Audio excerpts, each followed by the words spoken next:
Hello buddies, and welcome back to this masterclass for the beginner in JSP. Remember, in the previous lesson we were learning about JSP actions, and we learned about one action which was the include action.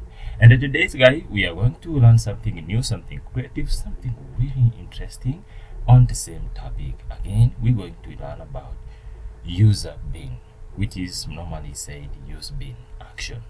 So without much ado, let's jump right in. Okay, so welcome once again. So we'll start off by creating a file here. Let me just close some here so that we can have space to work on. Okay, so guys, I'll start off by creating another page here, and I don't know where I'm going to use it because it might be that today we will talk a lot more, just discussing, not really talking but discussing. There won't be much to do, but we will do one example after long boring stories, but we will do one example. Okay, let me just create a new file here, and I just want a JSP file, and I just want to call it Usebean action, and then I finish off. Great, so we have this page here where we can practice our code. So guys, let's start by defining what this Usebean is. So Usebean action is quite versatile. It first searches for an existing object utilizing the ID and the scope variables, and if an object is found, it then tries to create the specified object. So this Usebean is just like, really, it's an object that can be used to fetch data, to set data, to get data, and do such a thing.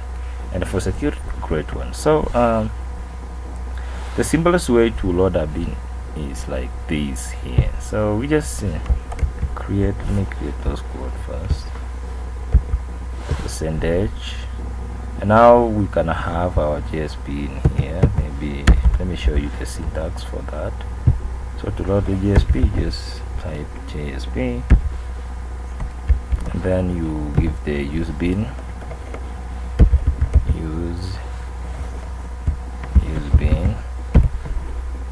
ID, because they normally work hand on hand with the ID to search for a certain block. So the name, the ID should be given, so you give the name that ID, and then the next thing that you're going to do is to call now the bin itself, that is class, which is just a basic or the core Java class. So class equal to package, mostly it's in a certain package, once you create a class you just get it in a package. So class, and then the bin is just closed like that. So this is the syntax. This is how we load the JSP bin. Let me just remove this, just like that. So once a bin class is loaded, you can use a JSP.set property and JSP get property, which are actually the properties of that bin class. So these actions can modify and retrieve the bin properties, like the set and getters. Okay, so let me mention a few things here. So let me just list out a few attributes that normally are associated with the Usebean actions. So these attributes are, the first one is a class, and a class is just a pure normal class of the Java, and it's just designated the full package name of the bin. And the second property is the type, which actually specifies the type of the variable that will refer to the object. And finally, the bin name. So the bin name normally gives the name of the bin as specified by the instantiator or instantiation method of the Java bin class. So let me just let's start by discussing the set property and then later get property actions before giving a valid example that we can relate to what we are discussing today or what we are learning. So let's do the set property actions. So to do a set property action, you first set the properties of a bin. Let me show you one bin that I have here, but before that let me just finish this. So the bin must have been actually previously defined before this action, so you must create the bin before you do the actions. So there are two basic ways to use the set property action, and the first one is, let's just do the first one and we do away with that talk. So you can use this property after, just use this property. Okay, so we can use this JSP set property after, but outside of JSP.Usebean element. Let me just show you what I'm saying. So let's assume that we have a JSP here, which is you have this my name. This would be my name here, whatever the name you can write. And now this one out there, just got this. Let me just move this first. What did I do? My name, okay, it's okay. And the second way I think of doing this is just to do something like this. JSP, then set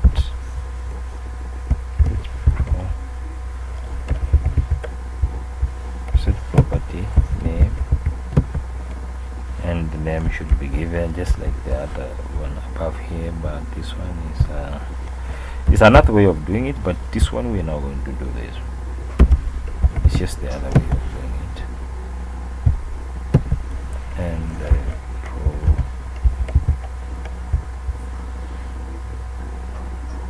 property, we can now give some property in here,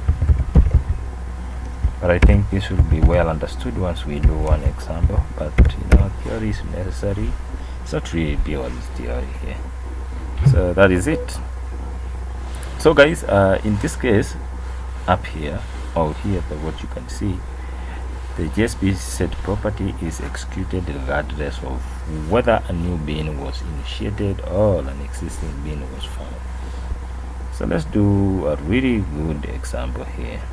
But again, before that, remember that the set property action are associated with attribute like the name, which actually designates the bin, the property of which will be set, and also the bin must have been previously defined. And also the second one is the property, which indicates the property you want to set. Each a value of all means that all request parameter whose names matches bin property names will be passed into the appropriate setter methods. And lastly but not least, the value, and the value that is to be assigned to the given property, and that is the parameter's value if it's null or the parameter does not exist. So the set property action is ignored. And lastly is the param, and the param attribute is the name of the request parameter whose value the property is to receive. So you can use both values and param, but it's permissible to use neither. So let's create this here. So let's do one example here by so I will create a package, testbin.java package, which is I've already said that it's called Java class, the normal class. So I just create new. So I will have to change this perspective into this this type here. Just click over here, because when we are here you might not find what you want. So just open this YouTube tutorials, and then the source I can now right click right click just like that on PC, and then I will find the class here. And once I create this class, you can see Now I just want to give it a name, and the name I just want to give it is just the test bin, right? And I did already told you that I want to show you my okay, before that let me just go back here. Okay, let's see rugs here. Let me show you, before everything, let me show you something in case slide here. And I just want to show you my bin class. Okay, yeah, I think it's in here. Java, yeah, that is it. So there's a bin package here. I just want to use the user bin. Yeah, here, user. So you can see this is a package called bin, and okay, this is just the database class. So you can see I have defined some string private here, this, and then I have the constructor here, the user now constructor, where I fetch the first. We have some parameter in here, and you can see there are many of them, and then I do set them here. So here we have the setters and the getters properties, which we use to set and get, and we have names. So you can see here we have set post, we have set post, set picture, this is set post comment, set post links, you see. And again we have the gets here. So I'm done showing you the bin user. So let's back to our work here. So we have this, and so one thing I wanted to do here is just the pure Java thing that we are doing here. So you saw in my other user I declared variables private. So here we have created private again, private string. It's a string message, and I can say no message, message specify.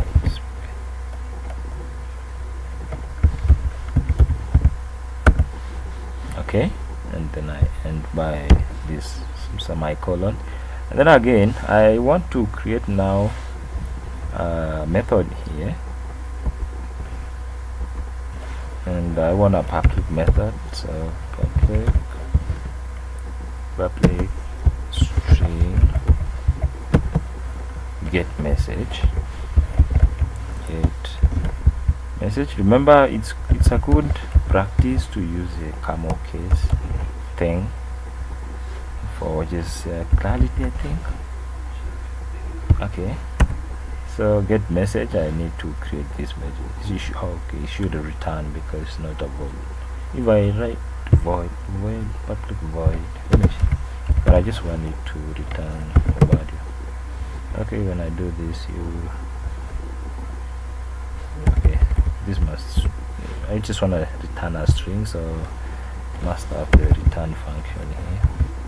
I mean the return what? I want you to return the message. So return message.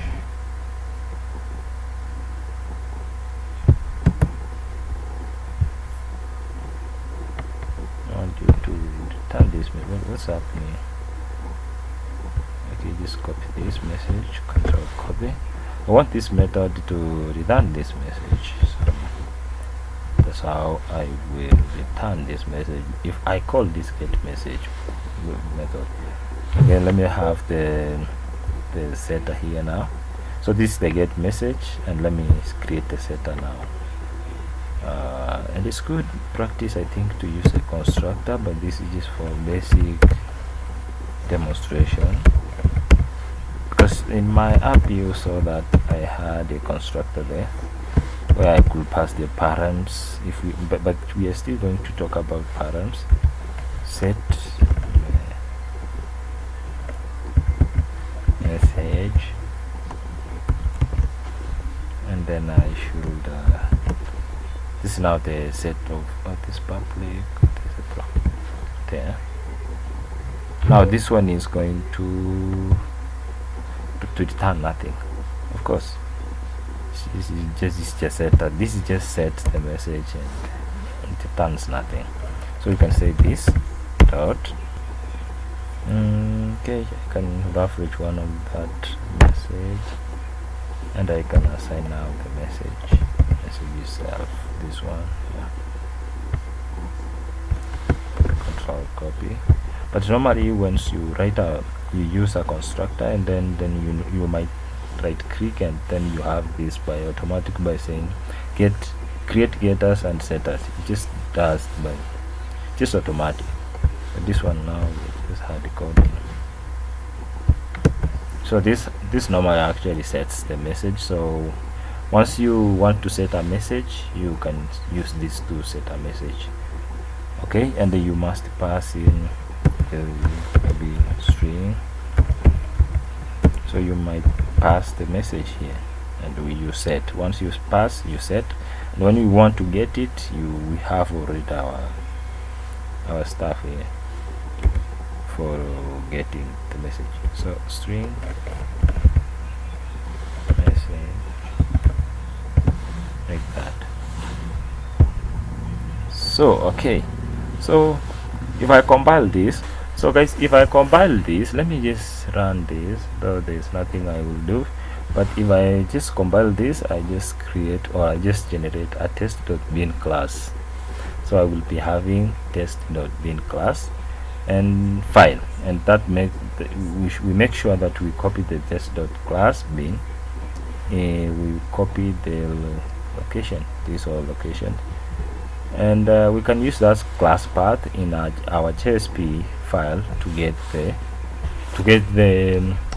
set and the getters. For example, in my case slide here, I actually use this Usebean in my, let me just open one JSP file here. I wish I could have even used this, could be better. Usebean, where is it? Yeah. So I have this Usebean here. You can see I have, for example, the user, which I will get the first name, second name, and username, email, and okay, whatever. So you can see that I'm using that Usebean in a DAO class, where the Usebean is just here. If I pass this here, I can get the name, all those stuff that you have seen there. It's the same case that you can use rough edits on JSP page, only that I don't have any JSP page here, but I have one. Let me check it.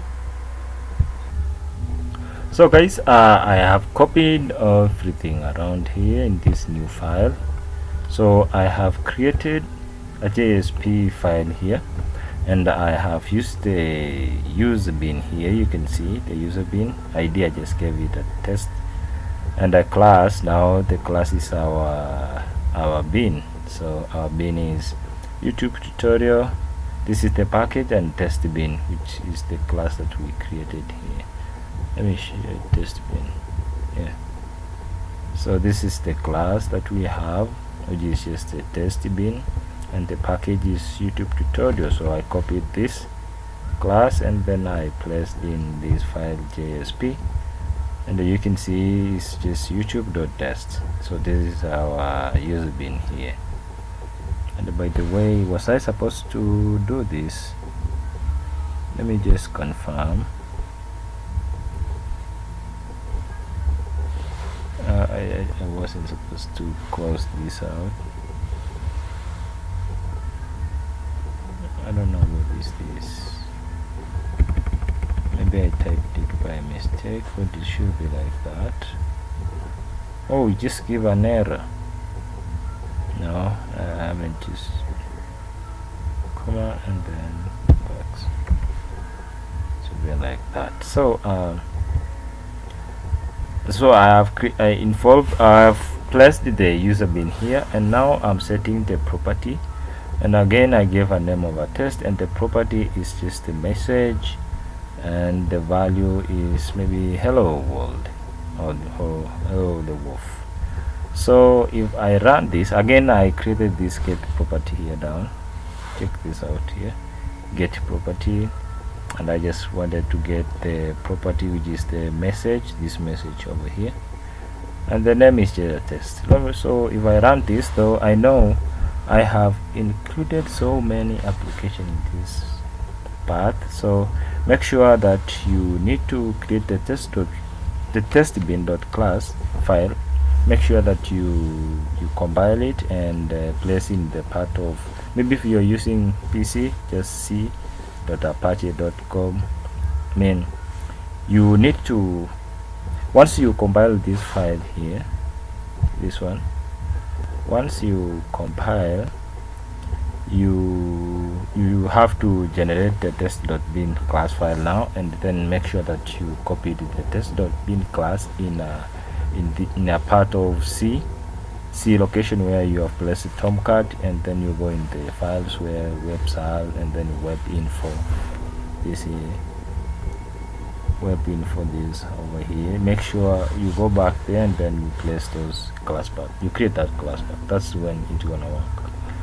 So yeah, that is it. But you have seen this one, the Usebean, this one using the core Java here. You have seen how I use it in placing the data here and using the setters and the getters. So that is it, guys. If you feel that we didn't get everything right, you can go and revise on this, check on this, just to practice so that you can understand this. So if I run, I think the problem of the path wouldn't arise. So let me just run this. Just on Tomcat, let me see what error will be there. Cannot find method right property message.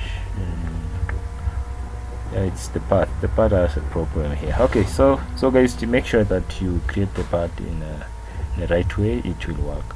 So that is it for today, guys, and thank you so much for joining the class of today, and goodbye.